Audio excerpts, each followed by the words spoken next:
Hi guys, welcome back to our YouTube channel. Hope you guys are doing well. So, did you know that there are situations where you can be paid less than 41,700 to be eligible for skilled worker visa? Yes, I know you might have heard about this already because this was something that we had previously as well. So you might have already heard about the new entrant route which is coming under this category.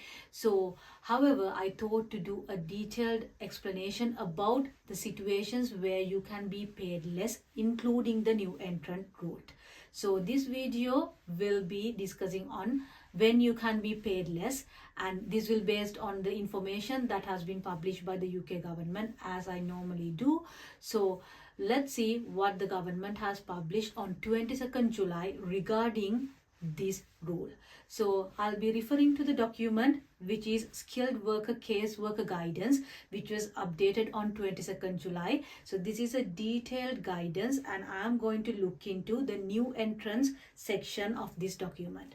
So this has explained about new entrants. However, before I go to discuss about new entrants, so let's see what are the main criteria that you have to fulfill to go for a lower salary than 41,700, or else when you can be paid less. If we summarize the occasions which you can go for this lower salary, there are four main occasions. So first one is the new entrant category. So if you are applying as a new entrant, you will be eligible to have a salary discount. And also second option is if you are extending your skilled worker visa. So that means if you got your visa before 4th April 2024 and if you are extending your visa, you will be eligible to extend with a lower salary. And the third option when you can be paid less is if you are in an occupation which is eligible for a lower salary in healthcare and education, and if your salary is in the immigration salary list. So these are the four main occasions when you can be paid less, and I'm going to discuss each of them, especially focusing on new entrant route. So I'll start with the new entrant route as I told you previously. So this document has explained who is a new entrant. So it says a new entrant means a new entrant to the labor market. In other words, someone who is near the start of their career in the UK, who meets certain criteria. However, it clearly says that it does not mean an applicant who is making their first skilled worker application or entering the UK for the first time. So if you are entering to the UK for the first time, or if you are making your first skilled worker visa application, that solely doesn't mean you are a new entrant. So this has explained 6 different options which you can go with to be eligible for the skilled worker visa as a new entrant. So it says you can consider an applicant to be a new entrant if they meet any of the options in the table. So as I told you, there are 6 options here. If you meet one of these options, you will be a new entrant and then you will be eligible for skilled worker visa with a lower salary. So let's see what are these 6 options briefly. So the new entrant criteria for option 1 is applicant is under 26 on the date of application, which is a clear and straightforward criteria. And then if you look at option 2, the new entrant criteria is applicant is sponsored for a postdoctoral position in one of the given occupations. So the occupations include chemical scientist, biological scientist, and even higher education teaching professionals. Then when we move on to the third option, the criteria is that applicant is working towards a recognized UK professional qualification in a UK regulated profession. Then number 4 is that applicant is working towards full registration or chartered status with the relevant professional body for the job they are sponsored for. So that the applicant must work for a qualification which is related to the field of the job that is being sponsored. And the next criteria is that applicant's most recent permission other than as a visitor was under tier 4 or the student route. So if your most recent visa was a student visa and you were studying one of the given qualifications here, which are UK bachelor's degree, UK master's degree, UK PhD or other doctoral qualification, postgraduate certificate in education or professional graduate diploma of education. So if you were on a student visa studying one of these courses in your most recent visa, you are eligible as a new entrant. Then it says the permission must either be current or have expired less than 2 years before the date of application. So that we can confirm with the option 6 as well. Option 6 says applicant's most recent permission other than as a visitor was under the graduate route. So if you are in the graduate route, you are still identified as a new entrant. The permission must either be current or have expired less than 2 years before the date of application. So it explains about this 4-year time limit later on. However, the 6 options given in this table are the 6 main criteria to be eligible as a new entrant to apply for the skilled worker visa. Now let's see what is meant by this 4-year time limit. So it says that if you are applying as a new entrant, the maximum time period that you can gain to be in the skilled worker visa is 4 years. So it is clearly mentioned that applicants can be new entrants for a maximum of 4 years. The 4 years includes time spent in any tier 2 route, the graduate route, or as a skilled worker, whether that permission was for a continuous period.